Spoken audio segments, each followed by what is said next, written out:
Hello everyone, welcome to my channel. Hindi व्याकरण में हम क्लास 10वीं की समास कर रहे थे, जिसमें हमने देखा था कि समास किसे कहा जाता है, समास विग्रह किसे कैसे किया जाता है, या फिर समास विग्रह किसे कहते हैं।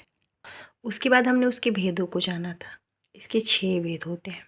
फिर हम आगे बढ़ेंगे एक एक करके भेद के बारे में। तो हमने इसके पहले क्या देखा था, हमने इसके 6 भेद देखे थे। 6 भेद ये रहे आपके सामने। और इसके 6 भेद के साथ हमने क्या किया था कि पढ़ा था। अब हम एक एक करके सारे भेद को अच्छे से जानेंगे, परिभाषा और उसके उदाहरण के साथ। तो सबसे पहले नंबर पर देखिए तत्पुरुष समास दिया है, इसे हम पहले जानते हैं। तो चलिए तत्पुरुष समास का डेफिनेशन देखते हैं। तत्पुरुष समास में उत्तर पद प्रधान होता है तथा पूर्व पद गौण होता है। पूर्व पद मतलब पहले जो आया, उत्तर पद मतलब बाद में जो आया। यानी तत्पुरुष समास में जो उसका अंत वाला हिस्सा यानी उत्तर पद होता है वो प्रधान होता है, पूर्व पद गौण होता है। यानी वो उसका जो अर्थ होता है वो छिपा हुआ होता है। इस समास में समस्त पदों का लिंग और वचन अंतिम पद के अनुसार ही होता है। इस जो हम समास इसमें जो पद मिलेंगे ना तत्पुरुष समास के एग्जाम्पल में, तो उसका लिंग और वचन जो अंतिम पद तो इसमें प्रधान होता ही है, तो सारे जो होंगे उसी के अनुसार होंगे। तत्पुरुष समास में बहुधा दोनों पद संज्ञा या पहला पद संज्ञा और दूसरा विशेषण होता है। यानी कि इसका जो दोनों ही पद होते हैं, पहला पद संज्ञा होगा और दूसरा पद जो होता है वो विशेषण होता है। समास में समस्त पद करते समय कारक विभक्ति या एकाधिक शब्दों का लोप होता है। इसीलिए लुप्त विभक्ति के कारक के अनुसार क्या कह रहा है, इस समास में समस्त पद करते समय कारक विभक्ति या एकाधिक शब्दों का लोप होता है। कहने का मतलब ये है कि जब हम इसे करते हैं पद को, हम उसका जब समास विग्रह करते हैं तो इसके समस्त पद में कारक विभक्ति या कुछ ऐसे शब्द होते हैं जो लोप होते हैं। तो इसीलिए इस लुप्त यानी जो गायब हुई रहती है उसके अनुसार, विभक्ति कारक के अनुसार जो गायब हुई है उसमें कारक की विभक्ति के अनुसार समास में निम्नलिखित भेद किए गए हैं। यानी इस तत्पुरुष समास के भी और भेद किए गए हैं कारक की विभक्ति के अनुसार पे। तो जैसे कि हम अब इसको जानेंगे कि इसके और कौन कौन से भेद हैं जो कि इसकी विभक्ति के गायब होने के विभक्ति के कारण, लुप्त विभक्ति के कारक के अनुसार इस समास के निम्नलिखित भेद किए जाते हैं। तो चलिए जानते हैं कौन कौन से हैं। अब देखिए इसके निम्नलिखित भेद हैं कौन कौन से। पहले नंबर पर देखिए कर्म तत्पुरुष दिया गया है।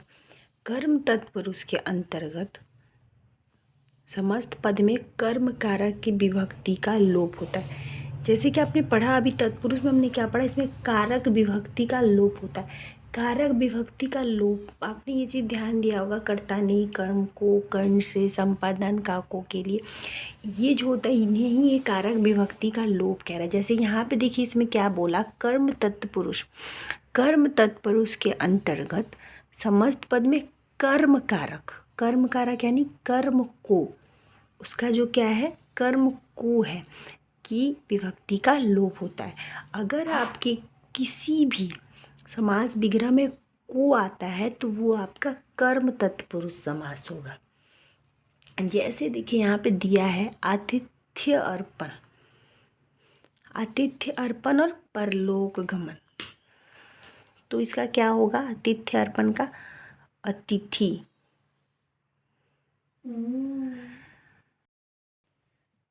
अतिथि को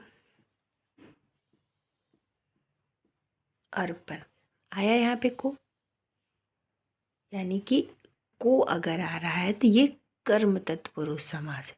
ये आपका परलोक को गमन।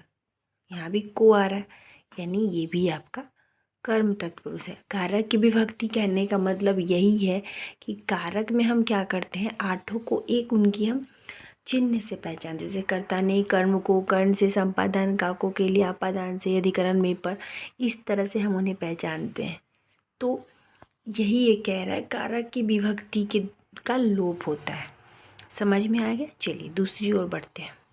दूसरे नंबर पे आते हैं, उसी का तत्पुरुष का जो निम्नलिखित भेद है उसमें से एक हो गया दूसरा। देखिए ये कर्ण की विभक्ति पे बोला गया है, इसीलिए जितने कर्ण के होते हैं ना कर्ता ने कर्म को, वो सारे इसमें आएंगे। ठीक है, क्योंकि ये कर्ण की विभक्ति से लोप बोला गया है तत्पुरुष समास में, तो ये उससे जुड़ा हुआ है। देखिए कर्ण तत्पुरुष में क्या है, कर्ण तत्पुरुष के अंतर्गत कर्ण कारक की विभक्ति है।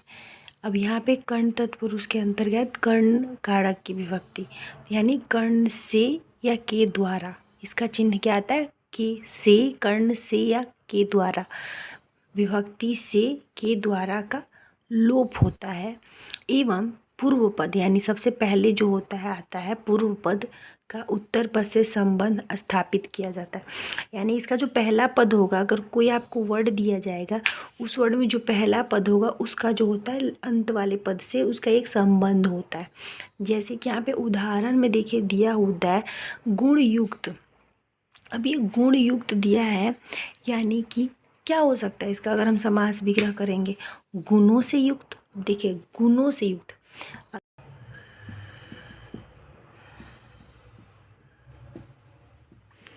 गुणों से, यहाँ से आ गया, कर्ण कारक हो गया। इसने जो कहा पूर्व पद का उत्तर पद से संबंध था, पूर्व पद में क्या है, गुणों है, और युक्त, गुणों से युक्त है, इसके गुण से ये युक्त है, तो दोनों पद का संबंध है एक दूसरे से। अब ये क्या है, जन्मांध, यानी जन्म से अंधा, जन्म से अंधा। अब ये देखिए यहाँ भी से है, तो और जन्म से ही अंधा, दोनों एक दूसरे को जोड़ रहा है, तो ये आपका कर्ण तत्पुरुष समास हो गया, जिसमें कर्ण की विभक्ति इसमें से अगर आता है तब समझ जाइएगा कि वो कर्ण तत्पुरुष समास है। ठीक है, चलिए आगे बढ़ते हैं। तीसरे नंबर पे देखिए क्या है, संप्रदान तत्पुरुष। एक पहले कर्म हो गया, फिर कर्ण हो गया, फिर संप्रदान आ गया। संप्रदान तत्पुरुष में क्या है, संप्रदान तत्पुरुष के अंतर्गत समस्त पद में संप्रदान कारक की विभक्ति है, यानी जो इसमें पद होंगे उसमें संप्रदान कारक की विभक्ति होगी। यानी कि अगर आपको कहीं भी संप्रदान कारक का क्या विभक्ति होता है, के लिए अगर आता तो समझ जाइएगा कि वो संप्रदान तत्पुरुष समास है, क्योंकि कर्ता ने कर्म को कर्ण से, संपादन काको के लिए अगर आ रहा है तो आप समझ जाइए कि वो संप्रदान तत्पुरुष समास है। ठीक है, का लोप होता है। क्या है, संप्रदान कारक की विभक्ति के लिए का लोप होता, के लिए का लोप होता है। जैसे समस्त पद और विग्रह, रसोई घर, तो इसका विग्रह क्या होगा, रसोई के लिए घर हो गया। अब देखिए युद्ध क्षेत्र, तो युद्ध के लिए क्षेत्र हुआ ना, इसमें के लिए, तो इस टाइप का अगर आया तब समझ जाना कि वो संप्रदान तत्पुरुष समास है। ठीक है, इसी के साथ हमारा आज का समास का वीडियो तत्पुरुष के 3 पार्ट के साथ ख़त्म होता है। नेक्स्ट वीडियो में इसके आगे के जो पार्ट्स हैं उसके साथ मिलेंगे, क्योंकि अभी तत्पुरुष समास के भेद ख़त्म नहीं हुए हैं, बहुत लेंदी हो जाएगा वीडियो, तो इसीलिए हम यहीं पे ख़त्म करते हैं। नेक्स्ट वीडियो में हम इसके बाद का करेंगे, तत्पुरुष समास के और आगे के भेद के बारे में जानेंगे। तब तक के लिए वीडियो को लाइक करें, ज़्यादा से ज़्यादा शेयर करें एंड प्लीज़ चैनल को सपोर्ट करें। मिलते हैं फिर नेक्स्ट वीडियो में। Bye bye and thank you.